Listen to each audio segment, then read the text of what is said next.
Medicinal cannabis can be a divisive topic, but for Carly Edwards' family, there's no debate. It's changed their lives. Cannabis oil has eased the toddler's violent seizures, but it's not cheap. Carly is Chad and Tamara's little ray of sunshine. You ready? Oh, there you go, you're going. Feet up. When she wakes up, she sort of lights up the room and she's just ready to sort of rip into the day. She's a different kid. Hi. Carly has Dravet syndrome, a rare drug-resistant epilepsy that shows in the first year of life. 6 months ago, Carly was frequently suffering from horrific seizures like this one. It's difficult to watch. But Chad and Tamara want you to see this so you can understand why they've been willing to try anything to help their little girl. Yeah, it's probably at its worst point right now. They were trying everything. They drilled into her shin at one stage, like administer the medication into the bone marrow in the middle of her shin bone. Like, they tried everything and nothing they were doing was stopping it. So this is Carly, or Mark and I call her Cece. We first met Carly and her family in November last year, including grandparents Mitch and Mark, who you might recognise from the most recent season of The Block. There's shortened life expectancy. Every seizure was bringing a risk of serious and irreversible damage. The night that story aired, Carly had her last and worst seizure. She had to be intubated.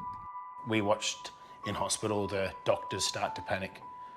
I mean, if you had seen that the night after the last interview, it...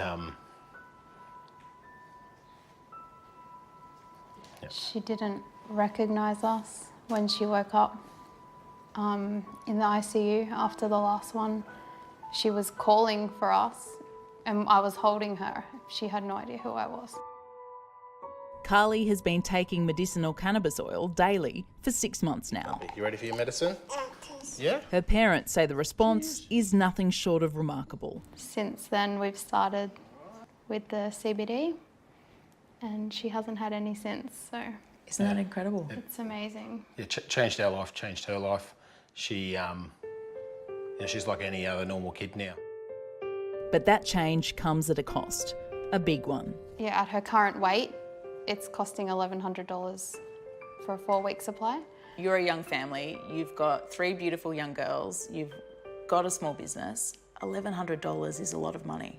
But as Carly gets older and bigger, she needs more, and it's going to be more expensive. As a society, we shouldn't be choosing those families that can scrap the money together to keep their child alive. I think it's not a choice. It just has to be. Grandparents Mitch and Mark are hoping that by speaking up, they'll be able to make a difference. They're saying it hasn't got the longevity of research, like it hasn't got 40 years of trialling. Well, as far as I'm concerned, I don't want to wait for 40 years of trialling. Not 40 years, that's not a gamble that you want to take. She would have been lucky to make 10 at the rate she was going. We noticed that his behaviours were calming, his sleep patterns were better, his seizures were less intense. You're frowny. Down in Tasmania, Lynn Cleaver says she could see the effects of cannabis oil immediately on her disabled adult son, Jeremy. He lives with severe and painful seizures linked to his epilepsy. Sometimes the medicines are actually worse than the seizures themselves. He tried a whole range of prescribed medicines. Some even led him into drug-induced psychosis. He was jumping out of moving cars, he hospitalised one of his support workers. We couldn't shower him, we couldn't put him into bed, we couldn't touch him, we couldn't give him a hug. The medical panel in Tasmania told her he wasn't entitled to a medicinal cannabis prescription as there was a couple of medications he hadn't tried, even though his neurologist did not recommend them for his condition. Then their cannabis supplier on the mainland ran out. So, fed up, Lynn began growing her own. Giving him the cannabis was a better option than having him in a chemical straitjacket. The only time we get really nervous is when the medicine's in the ground. You know, we worry about it being confiscated. And that is nerve-wracking for us as a whole family, but he's worth it. Because of the cost, every single drop of cannabis oil is precious for these families. But there is some hope on the horizon. While there's little medical evidence of its benefits, there are some promising signs for children with uncontrolled epilepsy. There is a possibility in a few months' time we could have this medicine both approved and subsidised. Professor John Skerritt is the Deputy Secretary of the Commonwealth Health Department. In certain conditions, such as paediatric epilepsies, the evidence is pretty good, but together with other drugs, not by itself, it can actually significantly reduce seizures. While it has wielded some success in kids like Carly, it doesn't work for every child with epilepsy. In a lot of the trials, a quarter of a third of the kids have had to discontinue it because of things like vomiting and diarrhoea. But the safety profile for most cannabis products is much better, say, than for opiates. There are calls for a relaxation of our health authorities' attitudes towards it. By the end of June, 50,000 prescriptions will have been written for medicinal cannabis in Australia. Even Olivia Newton-John has called for a relaxation of our rules, revealing it's helped ease her discomfort in her battle of recurring bouts of breast cancer. It's an important thing to make easier access for patients, particularly people in pain.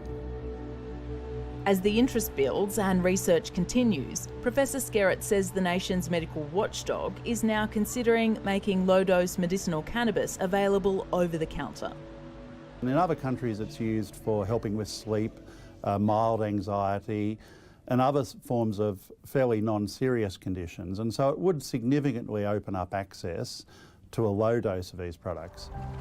In the meantime, Chad and Tamara will continue to struggle to pay their medical bills. Not going anywhere quickly. Slow. They're taking it one day at a time. It's probably been only recently that we've stopped holding our breath as much. Even though it's been 6 months, each week feels like a year. We haven't really had any negative side effects. We've only seen super positive things out of it. You know, we couldn't praise it enough. We really couldn't. Thank you. Public consultation on the availability of low-dose cannabis ended last Friday. We should get the results from that in a few months.